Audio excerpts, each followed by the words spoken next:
vous étiez la semaine dernière, mais on avait fait un petit concours en partenariat avec Bitpanda, qui est le sponsor de ce live, merci à eux, où en gros, vous aviez la possibilité de pouvoir participer à un concours où l'objectif c'était de créer un bag de 4 crypto-monnaies dans lequel vous mettiez 25%, 25%, 25%, 25% d'altcoin. On a 30 jours et le bag qui a le plus performé, en tout cas les 3 bags qui ont le plus performé, ont des petits cadeaux. J'avais dit le chat dernier le 30 février, mais en fait c'est pas le 30 février parce qu'il n'y a pas de 30 février.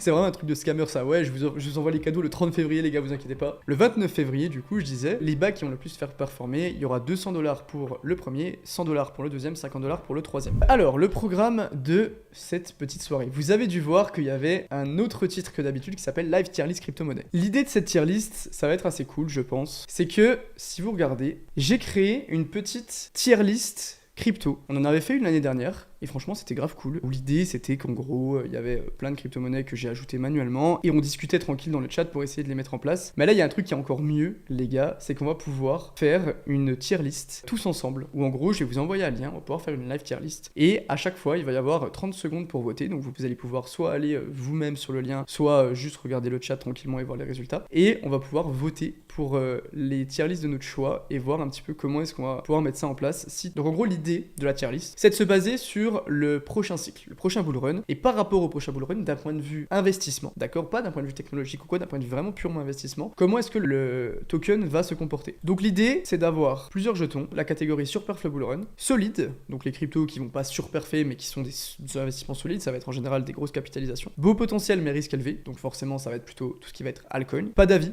parce que je pense que des fois, il n'y a pas besoin d'avoir forcément un avis sur tout, il y a des cryptos où genre juste j'ai pas d'avis, et superf le Bitcoin. Ok, let's go, on commence avec Bitcoin, donc là normalement, si j'appuie là, vous voyez qu'il y a 30 secondes là, et vous pouvez voter. Alors je sais pas comment ça va se passer, est-ce que je vois vos votes? Ok, je vois vos votes. Bitcoin, est-ce que vous êtes plutôt dans surperf le bull run, solide, beau potentiel mais risqué, pas d'avis, sous-perf? Vous avez rajouté Bitcoin dans solide. On passe sur Avax. Donc Avalanche les gars, Layer 1 et Layer 0 en même temps, c'est un projet qui est assez polarisé je trouve, il y a beaucoup de gens qui sont positionnés entre guillemets sur Avalanche, sans vouloir influencer, voilà, je suis d'accord avec vous, je trouve que ça a quand même une solidité. Avalanche, honnêtement, je ne saurais pas spécialement le placer, en fait solide je suis d'accord avec vous, mais il y a du très bon, ça fait partie de ces projets qui sont très polarisés, il y a du très bon, il y a du moins bon je trouve, donc c'est un petit peu comme Cardano dans l'idée, où c'est très compliqué de se positionner, mais force est de dire que Avalanche a très bien performé au dernier bull run. Il faudrait que tu fasses ta tier list. Je peux faire ma tier list en parallèle. Genre, je vous mets ce que moi je mettrais. Comme ça, on fait une petite comparaison. Et on passe au prochain. Ok, Luxo. Luxo, surperf le bull run. Je suis totalement d'accord avec vous. Je vais le mettre aussi, perso. Luxo, c'est un excellent projet. J'ai fait une vidéo sur Crypto Recherche il y a pas longtemps. En fait, c'est une Layer 1 qui a été créée par le fondateur du standard ERC20. C'est-à-dire un mec qui travaille dans la core team d'Ethereum à la base, qui a créé littéralement le standard ERC20 et qui a lancé une blockchain. Et Luxo, c'est une blockchain de Layer 1 qui a pour objectif d'être très accessible aux entreprises Web 2 qui veulent se lancer. Donc, on a tout ce qui va être profil universel, où vous allez pouvoir vous connecter à toutes les diaps sans avoir besoin d'utiliser de clés privées et tout. Et on a le standard qui s'appelle le standard des NFT 2.0. Donc en fait, le mec qui littéralement a créé le standard ERC20, il s'est dit putain, il y a un problème dans les standards des NFT actuellement, la façon dont ils sont ancrés sur la blockchain. Donc on va essayer de changer un petit peu ça, et il l'a fait avec Luxo qui s'appelle les NFT 2.0. Le projet est pas si récent que ça, c'est simplement qu'ils ont fait une migration de jetons, et pour l'instant c'est un jeton qui performe très bien et qui je pense peut surperformer le bull run. Je suis 100% d'accord avec vous là-dessus. Et on passe à un projet aussi très polarisé qui s'appelle Theta. Theta, je trouve que c'est un projet qui a peut-être fait une erreur, je sais pas si c'est une erreur dans leur marketing, de leur communication, mais tout le monde voit Theta comme genre le Twitch de la blockchain, alors que pas du tout. Genre la plateforme Theta TV, que la plupart d'entre vous connaissent sûrement, c'est un petit peu la vitrine de ce qui est capable de faire Theta, mais Theta c'est un réseau qui est beaucoup plus large et beaucoup plus intéressant que ça. Je le mettrais quand même plutôt dans solide, je pense. Il y a une vraie solidité, je trouve, dans Theta quand même qui se dégage, même si le jeton a pas non plus performé de fou, mais je pense qu'il faut pas enterrer non plus Theta. Un autre projet, alors projet beaucoup plus low cap, c'est un projet qui s'appelle Rocketix RVF, que vous connaissez peut-être ou peut-être pas, c'est projet beaucoup plus, ceux qui sont sur Crypto Recherche connaissent. Bon, je donne pas mon avis, on va lancer. On continue avec Mina Protocol. Mina Protocol, j'avais fait une vidéo complète et c'est un projet que j'apprécie énormément. Mina, c'est une blockchain dont l'objectif c'est d'être la blockchain la plus petite possible. Genre le poids de Mina est totalement fixe grâce à une technologie qui s'appelle le ZK Rollup. Moi je le mets dans solide de loin. Vous l'avez mis dans pas d'avis. Ok. Alors on va faire une petite pause avant de partir sur Akash. Pourquoi vous le mettez dans pas d'avis Mina? Après c'est peut-être plus low-cap, donc peut-être que les gens qui connaissent pas mettent pas d'avis. La proposition de valeur est très bonne. Je vous invite à aller voir ma vidéo qui est, je pense, toujours d'actu sur pas mal de choses. Le projet a très bien performé. Donc après il y a pas mal de manipulations asiatiques il me semble sur Mina de ce que j'ai compris. Mais c'est quand même un projet qui est très qualitatif. Donc moi je le mets plutôt dans solide. Et on passe au suivant qui est Akash, si je dis pas de bêtises. Vous êtes tous dans Surperf le Bull Run. En fait, Akash, pour le coup, c'est un projet que j'aime beaucoup. J'ai fait une vidéo dessus. Mais si vous avez vu la vidéo, vous savez quand même que la proposition de valeur est excellente. Mais il y a genre 60 providers dans le monde, un truc comme ça. Akash, c'est du cloud computing décentralisé. Donc l'idée est vraiment très bonne. La proposition de valeur est très bonne. Mais tu te dis, putain, il y a tellement peu d'adoption par rapport au market cap. Il y a personne sur le réseau. Mais en même temps, on parle du token. Donc je pense que le token a quand même la capacité de performer. Je vais le mettre aussi dans Surperf le Bull Run. Oh, le Dogecoin, les gars. Moi, Dogecoin, les gars, je le mettrais peut-être dans Sous-Perf. Hein. Après, c'est pas évident, parce qu'en fait, en Bull Run, pour l'instant, on a vu que dès qu'il y avait une tendance quand même assez haussière, il y avait les meme coins qui se positionnaient. Après, est-ce que les nouveaux meme coins, c'est pas plutôt Ordi, c'est pas plutôt Shiba, c'est pas plutôt PP? Après, Doge est quand même top 10 en cap. Donc oui, il suffit d'un tweet de Elon Musk, mais est-ce que Elon Musk va refaire la même chose? Moi, je le mettrais quand même dans Sous-Perf. Vous l'avez mis plutôt dans beau potentiel, mais risque élevé. Après, risque élevé, les gars, on a une capitalisation qui est quand même énorme. Hein. Genre, le Doge, c'est top 10 capitalisation, 11 milliards de market cap. Donc en fait, j'entends l'idée de beau potentiel mais risque élevé parce que c'est des mêmes coins. Quand tu compares le market cap de Dogecoin de 11 milliards avec Cosmos, dans l'idée, il y a 4 fois plus de market cap quasiment pour le Doge. Donc risque élevé, j'entends l'idée mais pas hyper d'accord. Injective, une plateforme de Layer 1 qui veut concurrencer dans l'idée la finance traditionnelle. Il y a des mécanismes qui sont très bons chez Injective et je pense que c'est pour ça que ça a performé. C'est parce qu'ils ont mis en place un mécanisme de buyback and burn très intéressant sur les frais qu'ils ont récoltés. Le buyback and burn, ça a deux avantages en fait. Ça a l'avantage d'un point de vue mathématique, rarification, hausse du prix, et ça a l'avantage d'un point de vue aussi psychologique. C'est-à-dire que les gens qui interagissent avec Injective, que ce soit les fournisseurs de liquidités ou autres, ils vont se dire ok, il y a du buyback and burn, donc j'ai tout intérêt à hold. Ça a un double effet, et c'est ça qui est très intéressant. Injective a explosé ces derniers temps. Il est passé de 7$ à 35$. Quand je dis le gros altcoin, c'est genre le top 50. Je crois que c'est la meilleure perf du top 100. Donc moi, Injective, les gars, en fait, il y a beaucoup de spéculation autour d'Injective, et je me demande si elle va vraiment repartir. Donc je vais peut-être le mettre plutôt dans beau potentiel mais risque élevé. Vous l'avez mis dans Surperf le Bull Run. On continue avec Multiversix. Multiversix. Il y a des gens qui sont pro Multiversix, il y a des gens qui chient sur Multiversix, il y a des gens qui n'ont rien à foutre. Mon avis sur Multiversix, en vrai, j'ai envie de le mettre dans pas d'avis. Parce que c'est pas que je connais pas le projet, c'est que j'ai pas d'avis sur est-ce qu'il va performer ou pas. La proposition de valeur est bonne, il y a des bons projets qui se développent dessus, il y a une bonne communauté. Par contre, j'ai appris il y a pas longtemps que Multiversix générait pas énormément de revenus non plus. Mais en même temps, le launchpad est bon, sachant que Multiversix, c'est très francophone parce que il y a eu la grosse vidéo que Asher avait fait à 5$. Les créateurs sont roumains, ils ont beaucoup de proximité avec eux, enfin bref. Mais en même temps, l'application est bonne, la carte est bonne. Je vais mettre dans pas d'avis. Le projet d'après, c'est Centrifuge, pour ceux qui connaissent. Centrifuge, c'est un projet Real World Asset qui est très intéressant, mais qui fait partie des projets Real World Asset, donc qui a quand même une problématique actuellement. Real World Asset, c'est la tokenisation des actifs réels. Je pense que ça va être un narratif qui va arriver très fort, surtout quand on voit à quel point des banques actuellement investissent dans la tokenisation du fiat, etc. Et Centrifuge, si je dis pas de bêtises, ça permet de faire de la tokenisation de prêts, où genre tu peux tokeniser par exemple des factures, il me semble, et donc tu peux acheter la facture et tu peux avoir tout un système comme ça avec des poules de liquidité. Vous l'avez mis dans Surperf le Bull Run. Personnellement, je pense que ça arrivera plutôt en 2025 qu'en 2024, mais bref. Le problème des tokens Real World Assets, c'est qu'actuellement, on est au tout début du narratif. Et donc, le fait qu'on soit au tout début du narratif, ça fait que on a beaucoup de jetons, et Centrifuge en fait partie, je pense, qui n'ont pas de vrai intérêt dans l'utilité du jeton à l'intérieur d'un écosystème. C'est beaucoup des jetons de gouvernance, c'est des jetons qui servent pour faire des frais de transaction, mais pas tant que ça. Donc oui, on peut tokeniser des actifs et c'est excellent. Mais par contre, l'intérêt du jeton n'est pas bon, et donc le jeton va simplement, comme beaucoup de jetons, surfer sur de la spéculation. Et donc, il y a un risque qui est un petit peu plus élevé selon moi. Donc moi, personnellement, je le mettrais plutôt dans beau potentiel mais risque élevé que dans Surperf le Bull Run. Polkadot. Beaucoup d'interrogations. Je mets une petite pause pour pouvoir voter. Vous l'avez mis dans solide. Non, dans solide. Donc le projet est très bon d'un point de vue tech.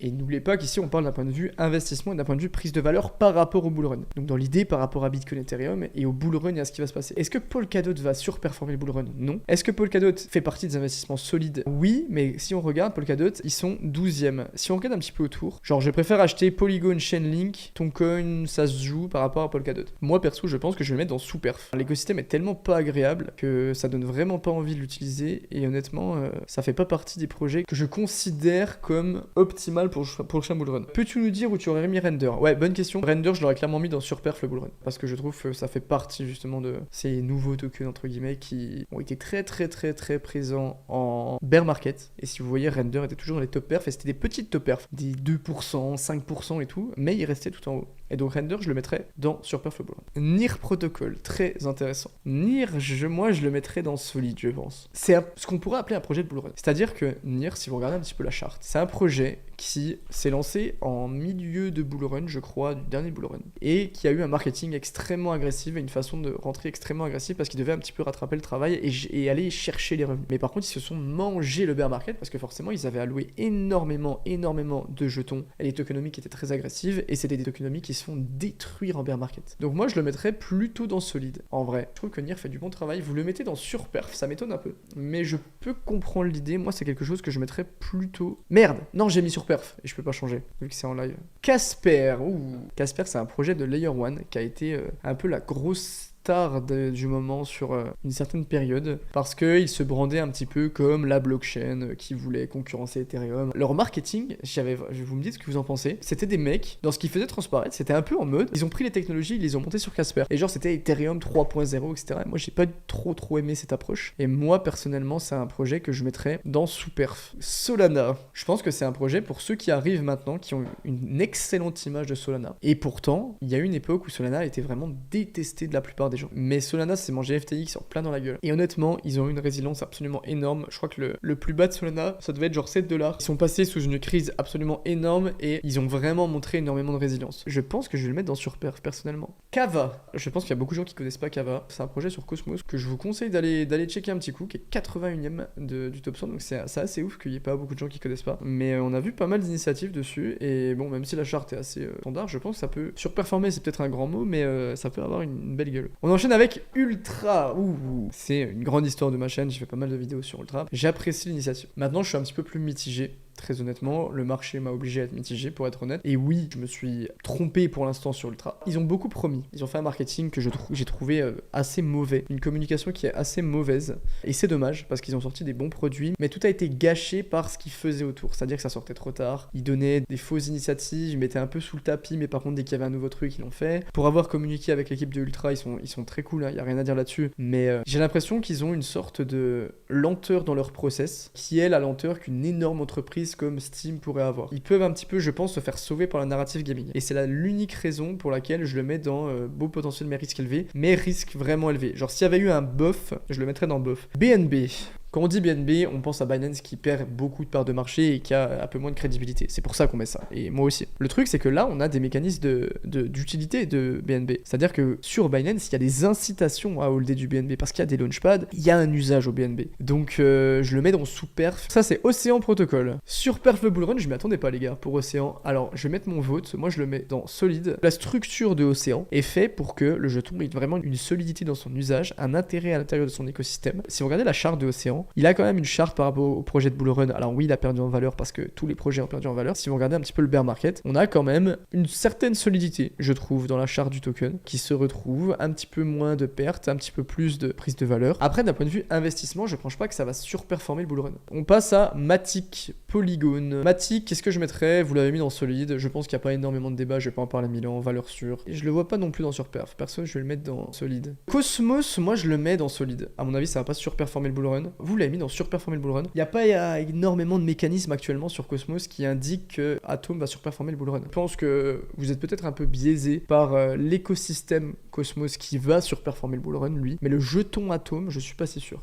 Axelar. Ouais, en fait, Axelar, on est en plein milieu des vesting, c'est ça qui est un petit peu compliqué, mais en même temps, le projet a performé il y a pas longtemps. Je me suis fait tomber dessus par mal de personnes. Ouais, t'as parlé de Axelar, regarde la charte, il connaît rien et tout. Axelar, d'un point de vue technologique, les gars, c'est solide. Sincèrement, c'est solide. Et d'un point de vue chart, ça a très bien performé. Donc Axelar, je le mettrais dans beau potentiel mais risque élevé. Fetch.ai, projet IA qui permet de développer des agents autonomes. Narratif IA, très sincèrement, ça peut être assez lourd. Vous mettez plutôt sur perf le bull run. Je suis assez d'accord dans l'idée. Je pense que c'est un projet qui a tout pour surperformer. Le narratif, la qualité du projet, la tokenomique, c'est ok aussi. Donc je vais mettre ça dans surperf. Fantôme, c'est un peu la vibe dégène DeFi Fantôme. Donc je vais le mettre aussi dans sous-perf. personnellement et je le vois pas non plus vraiment performer. Il y a eu des galères, enfin moi il était vraiment pas bien. On va continuer avec Monero. Je trouve que c'est un projet qui reste quand même très solide. Est-ce qu'il peut surperformer le bullrun? Non. Est-ce qu'il peut sous-performer le bullrun? Non. On peut en dire quoi que ce soit, mais ça fait quand même partie des projets qui ont un cas d'usage que je trouve vraiment réel et utile. Énormément de personnes utilisent Monero, plus que vous ne le croyez, parce que forcément c'est des échanges anonymes et le principe d'être anonyme c'est qu'on le voit pas. Vous le mettez dans sous-perf, pour le coup je suis pas du tout d'accord les gars. Moi je mets ça dans solide honnêtement. Root Network, alors je pense que celui-là il n'y a pas énormément de gens qui connaissent. Root Network,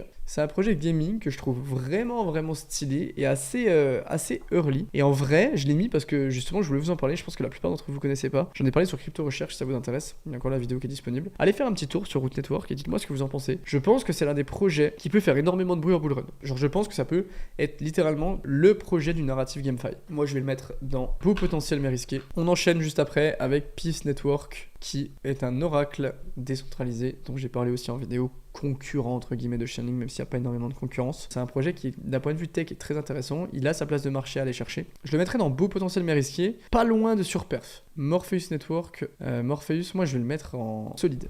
Je trouve que c'est un investissement solide, un projet qui n'a pas non plus vraiment performé, mais qui peut être assez sous-coté. Après, ça fait partie de ces blockchains qui build un petit peu à l'intérieur, du coup on sait pas trop ce qui se passe. Zéro com, parce qu'en fait ils n'ont aucune volonté de faire de la com, ils vont s'adresser à des entreprises, donc c'est compliqué. Mais de toute façon il y a toujours une range entre 1$ et 1,50. Quand il est à 1$, j'en rachète, quand il est à 1,50, je vends un peu, et en vrai je fais ça depuis un moment, il y a vraiment une range assez évidente. Donc c'est compliqué de voir un petit peu comment le projet peut avancer. C'est WorldCoin ça. Le projet qui a été lancé par Sam Altman, si je dis pas de bêtises, le CEO de ChatGPT. C'est vraiment pas évident. Alors j'apprécie pas du tout le projet, il faut le savoir. Ça fait partie de ces projets qui vont avoir énormément de volume en bullrun, donc je vais mettre dans beau potentiel mais risque élevé d'un point de vue du jeton. DYDX, moi je suis d'accord avec vous, je vais le mettre dans solide, très bon projet. Attention, c'est que DYDX a une grosse libération de 10% de sa supply en circulation demain, 95 millions de dollars qui vont être libérés demain, dont une grosse partie pour tout ce qui va être investor, donc qui peuvent être des grosses ventes, founder, employé, advisor, donc faites attention à ça si vous avez des jetons. Mais DYDX, je pense que pour le bullrun, je le mets dans très solide, c'est très utilisé, les gens adorent trader sur DYDX. IMX, projet gaming également. Moi je vais le mettre dans solide, hein. Je vais le mettre dans solide. Je trouve que c'est un projet qui a montré beaucoup de solidité. J'aurais pu le mettre dans surperf en vrai. Solide me paraît sympa, on va avancer un petit peu. Ethereum les gars, tout le monde veut mettre solide pour Ethereum. Mais est-ce qu'il y aurait pas un petit surperf le bullrun qui traîne pas loin là, avec le narratif ETF, ETH qui va arriver? Pourquoi pas un surperf? Ah, ça met des surperfs. Ça met des surperfs. Je pense que je vais le mettre aussi dans surperf les gars, perso. Bitcoin, on l'a déjà fait, je vais le skip.